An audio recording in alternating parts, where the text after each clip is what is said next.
The Lord said to Samuel, "How long will you mourn for Saul, since I have rejected him as king over Israel? Fill your horn with oil and be on your way. I am sending you to Jesse of Bethlehem. I have chosen one of his sons to be king."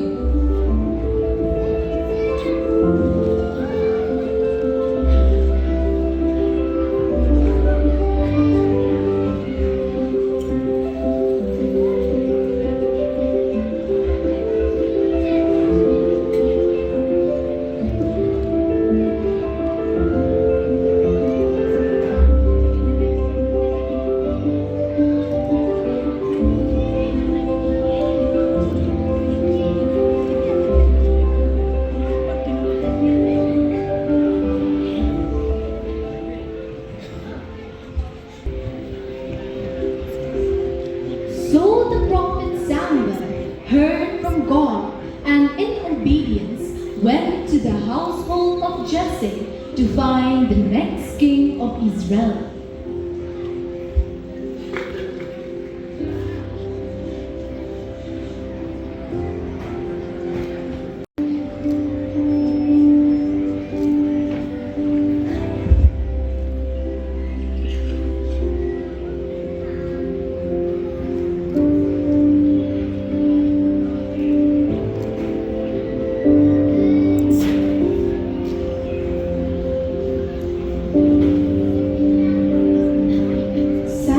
Checked out one by one of Jesse's first 7 sons.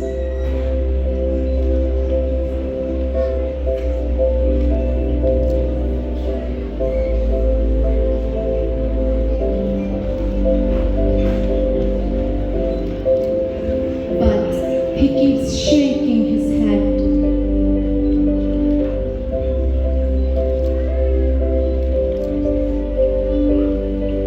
Then David comes running. David pauses to take a deep breath and slowly walks before Samuel.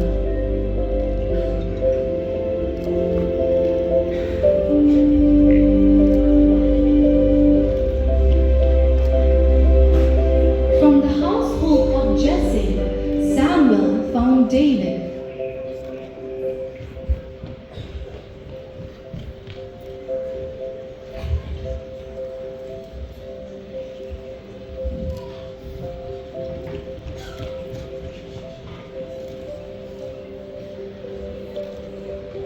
The youngest of 8 brothers, a strong yet unassuming shepherd, yet a man whose heart the Lord Almighty approves.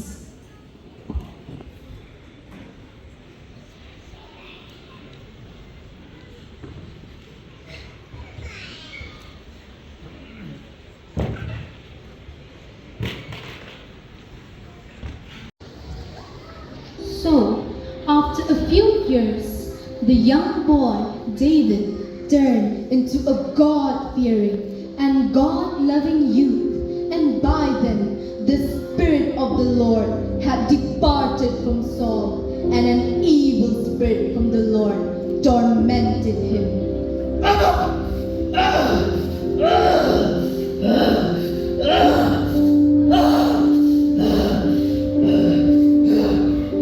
Stephen, come here! How may I help you? Can't you see I'm angry? What shall I do? Help me! Let a man's servant seek for someone who can slay the lion, who can make you feel better whenever the evil spirit from God is upon you. Find someone who plays well and bring him to me!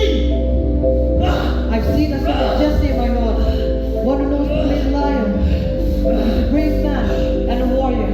He speaks well and is a fine-looking man, and the Lord is with him. Then send for him immediately! Yes, Your Majesty.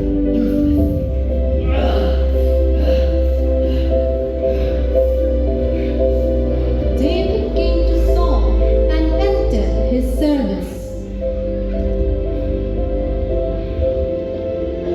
Yes, Your Highness.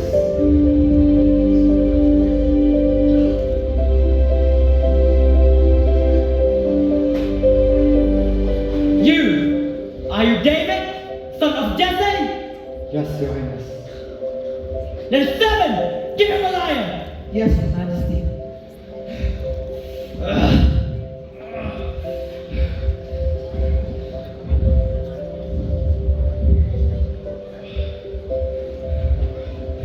Now sit and play! Yes, Your Highness.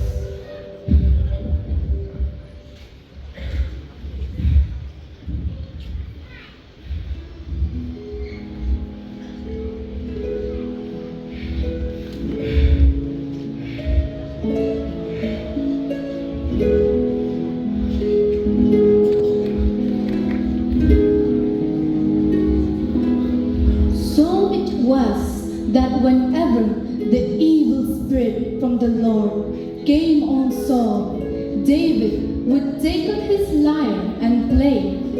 Then relief would come to Saul.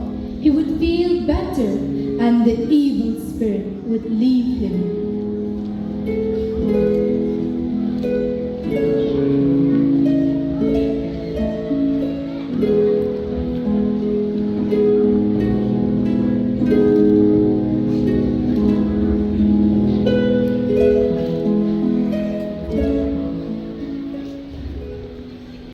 And the Philistines.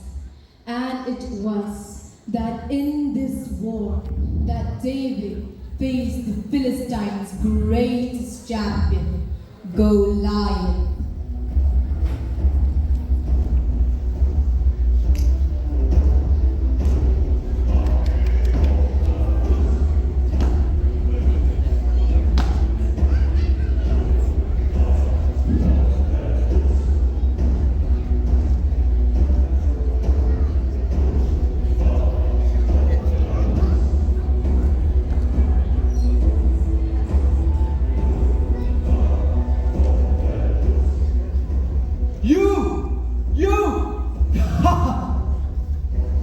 Are you joking?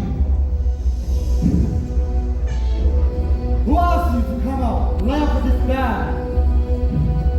Don't you know who I am? I am the greatest champion, Goliath. Israel. Give me a man. A man who looks as masculine as me. If it's able to fight and kill me, become yours. But if I overcome him and kill him, become our subject and serve us. This day, I defy the armies of Israel. Give me a man, and let us fight each other. You come against me with sword and spear and javelin, but I come against you in the name of the Lord Almighty, the God of the armies of Israel, whom you have defied. This day the Lord will deliver you into my hands, and I'll strike you down and cut off your head. This day I will deliver the carcasses of the Philistine army to the birds and the wild animals, and the whole world will know that there is a God in Israel. All those gathered here will know that it is not by sword or spear that the Lord saves, for the battle is the Lord's, and He will deliver all of you into our hands. You! Just look at you!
The Lord has been good to you too, my dear friend. How you came into my life, I will never understand, but I forever cherish the crossings of our paths. You, my dear fellow, are a force to be reckoned with, and I know there are great things to come for you. If I may be so bold as to say, I hope to always be a part of your adventures. 7.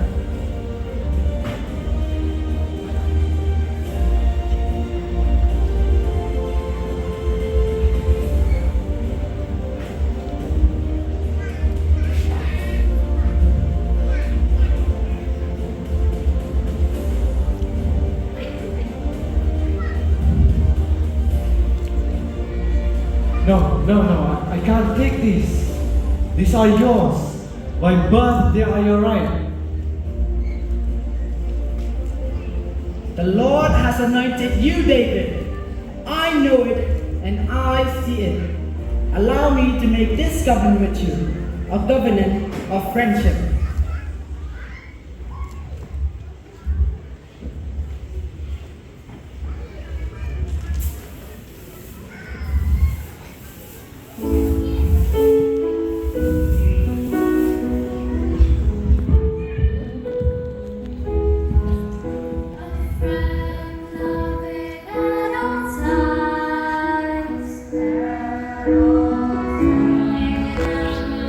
To be your friend.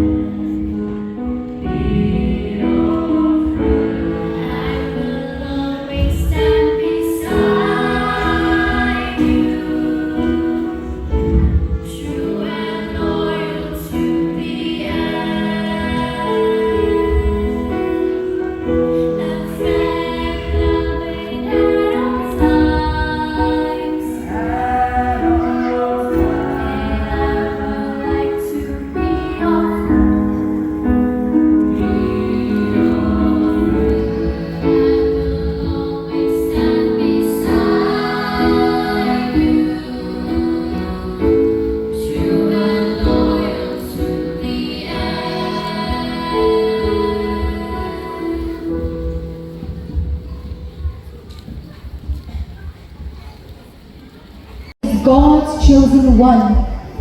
David went on to do great things for King Saul and the Israelites. So great were his conquests that all of Israel rejoiced over David.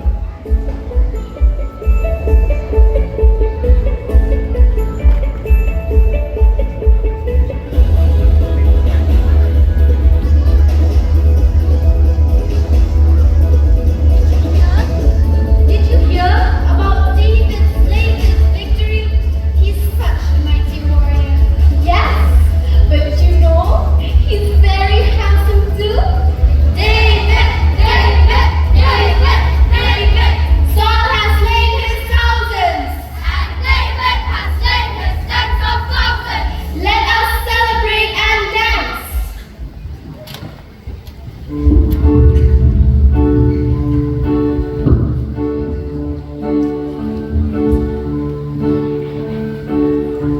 Royal balcony.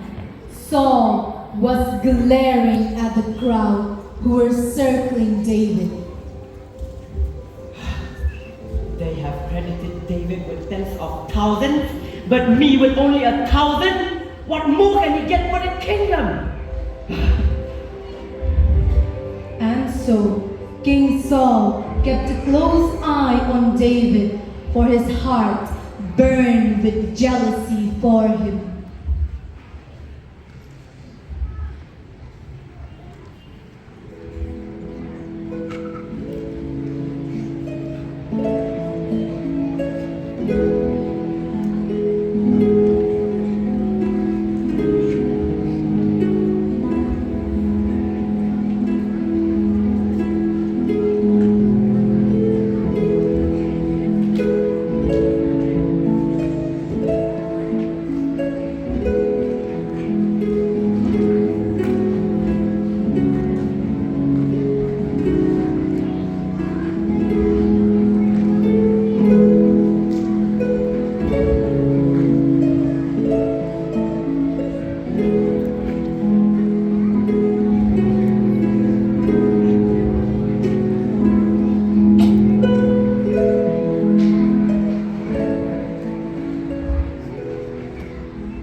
From then on, King Saul knew that God was with David, and this frightened him. He began plotting against David. He knew that the Spirit of God was in David, and he became more afraid of him, and he remained his enemy the rest of his days.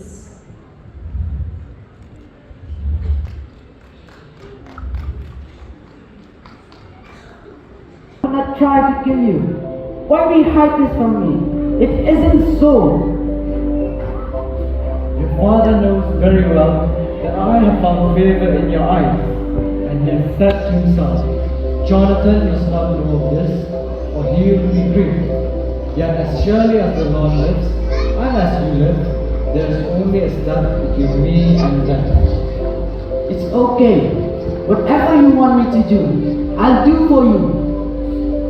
So David made a plan with his beloved friend Jonathan, making him promise to warn David of King Saul's intentions.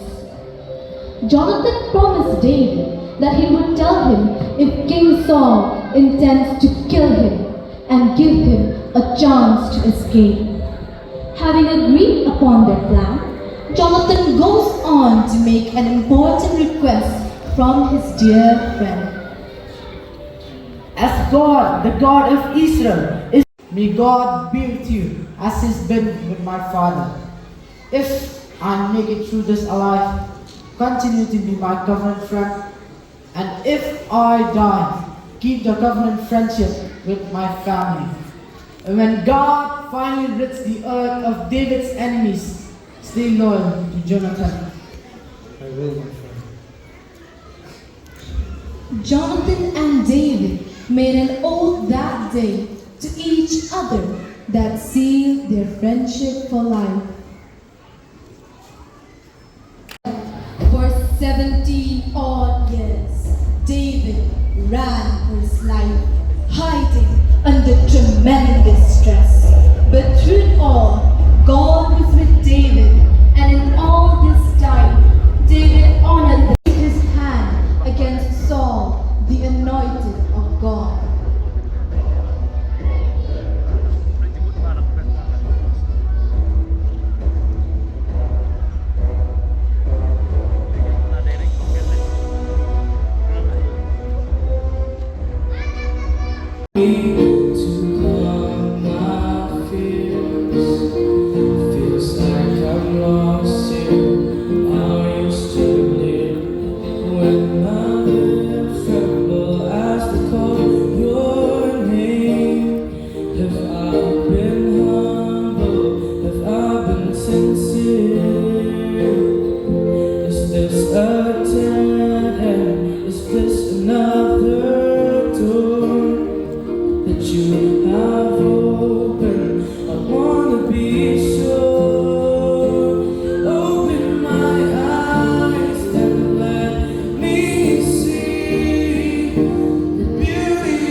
nearly out of spear, with his chariots and their guards and our pursued. When he turned around and saw me, he called out to me, and I said, what can I do? But then he said, stand here by me and kill me. I'm in the throes of death, but I'm still alive. And I stood beside him and killed him, because I knew after he had fallen, he could not survive. And he took the crown that was on his head and the bands on his arm, and I brought them here to my God. On hearing the news, David and all the men with him took hold of the cloaks and tore them. They mourned and wept and fasted till evening for Saul and his son Jonathan, and for the army of the Lord, and for the nation of Israel, because they had fallen by the sword. David is now the king.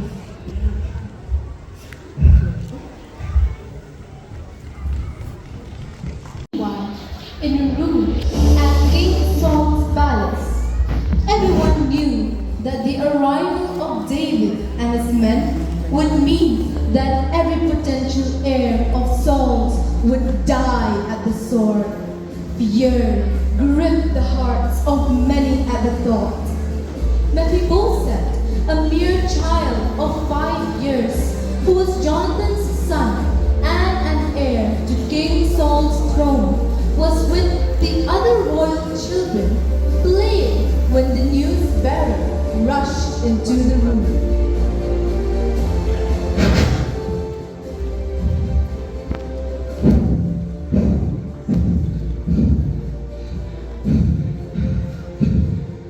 What is it?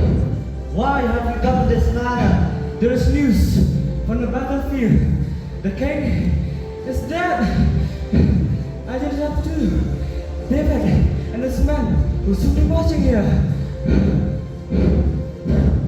Everyone, get everyone ready for what is to come, and you know what to do. We must get the children out of here for safety.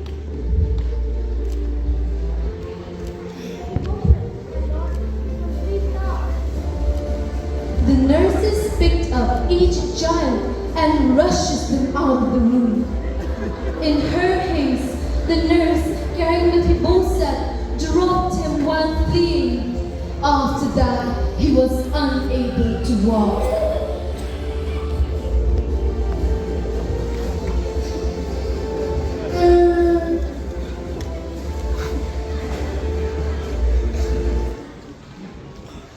In David's palace.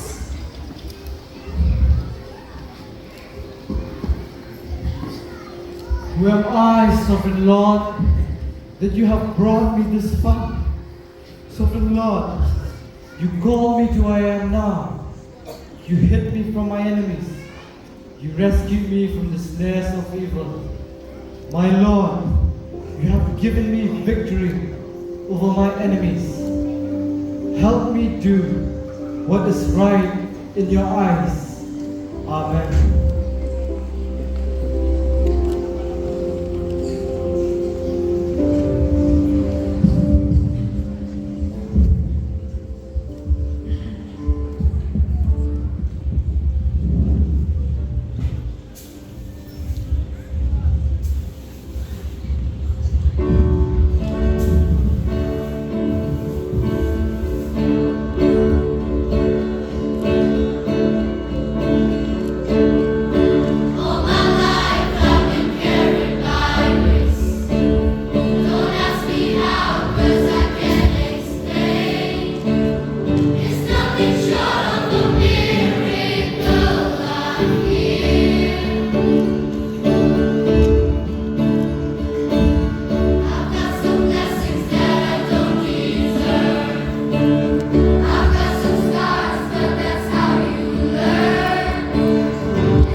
miracles on miracles.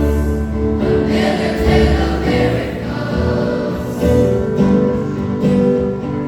Miracles on miracles. Got your miracles. 1, 2, 3, 4. I can't even count them all.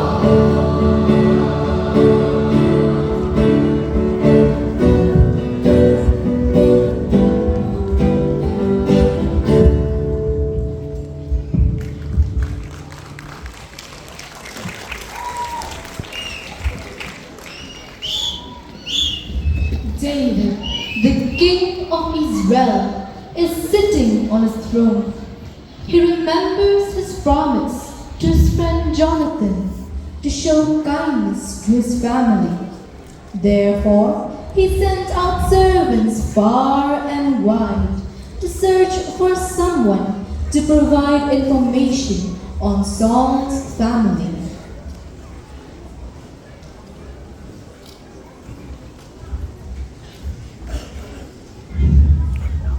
My lord, here is Ziba, the man who has knowledge of Saul's entire family. So you are Ziba. Yes, Lord.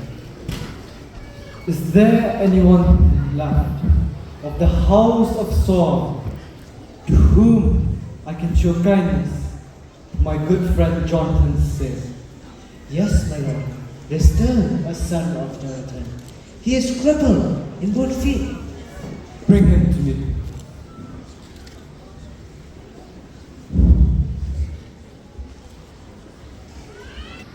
Mephibosheth, the son of Jonathan, has been living quietly in the house of Machir, son of Ammiel in Lo-debar. There he stayed for some 17 years or so. At the order of King David, Mephibosheth is brought before the foreman.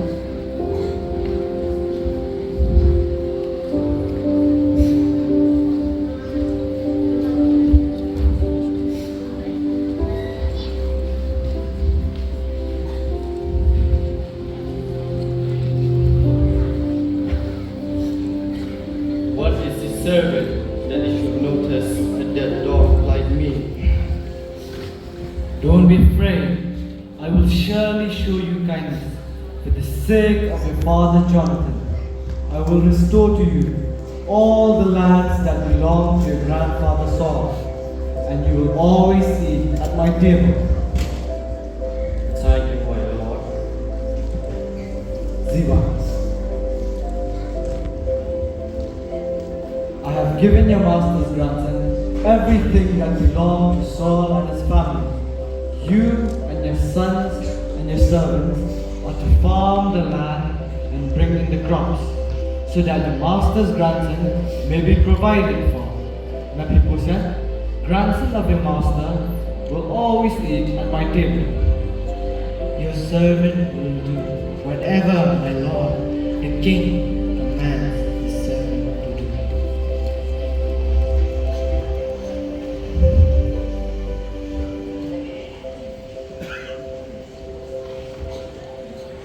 Honored his friend and took his son under his care. As time went by, David's son Absalom began to resent his father and the things that had ensued under David's watch. So Absalom slowly turned Mephibosheth and all of Israel against David. He made an army for himself, and David once more found himself running for his life. David reached the summit of Mount of Olives. There he found Ziba, servant of Mephibosheth, waiting for him and his men. My lord, offer plenty, and the wine is to refresh those who become exhausted in the wilderness. Where is Mephibosheth, grandson of your master? He is staying in Jerusalem because he thinks today the Israelites will restore to me my grandfather's kingdom. Once more, David's kindness and goodwill brought him pain in betrayal. Time and time again, my heart's been broken. All my desires to do good have come to nothing. But I will continue to do what God has called me to do. For though I am weary, Slowly and gradually, Absalom was facing downfall after downfall until his death.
And then there was Mephibosheth, who had not taken care of his feet, or trimmed his mustache, or washed his clothes, from the day the king left until the day he returned safely. my Lord,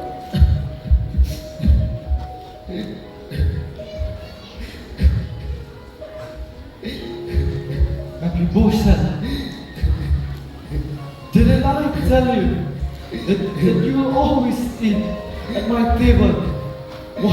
Why then did you have to betray me and didn't go with me and leave? My Lord the King, since I'm your servant, I'm lame, I said.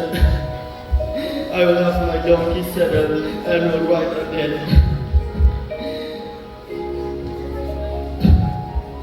so I can go with the king. But Ziba, my servant, betrayed me and has surrendered to your servant, my Lord the King. My Lord the King is like the agent of God, so do whatever you wish. All my grandfathers descended deserve nothing but death from my Lord the King. But you gave the servant a place among those who eat at your table. So what right do I have to make more appeals to the king? On hearing Mephibosheth's side of the story, David allowed his heart to forgive him once again. Mephibosheth, say no more. I order you and Ziba to divide the land. Let them take everything. Now that my Lord the King has returned home safely. So, dear audience, we have come to the end of the play, and all of you have just witnessed how King David stayed true to the promise he made to his friend Jonathan. Even when Mephibosheth gave reasons for King David not to trust him, yet he forgave him once again.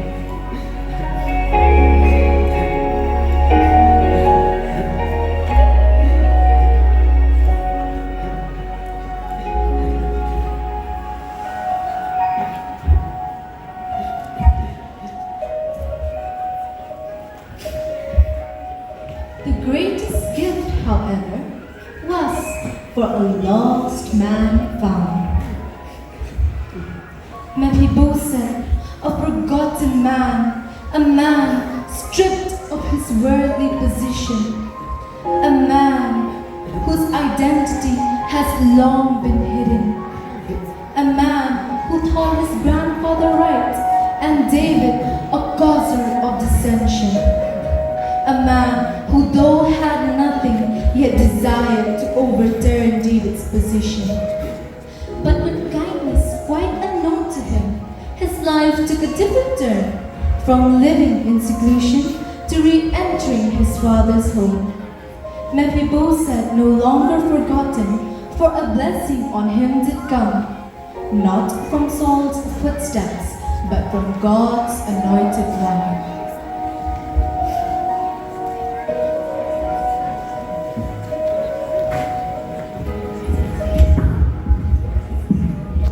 This one truth will be my story. You still reign and you're still God. I will declare that you are with me. The voices whisper that you're not.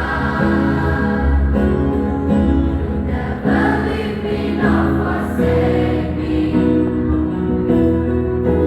You still reign and you're still God. Though I can't see what's before me, I know that I can trust your heart. And this one truth will be my story. You still reign and you're still God.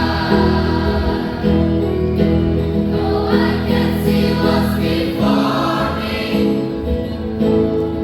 I know that I can trust your heart. And this one truth will be my story.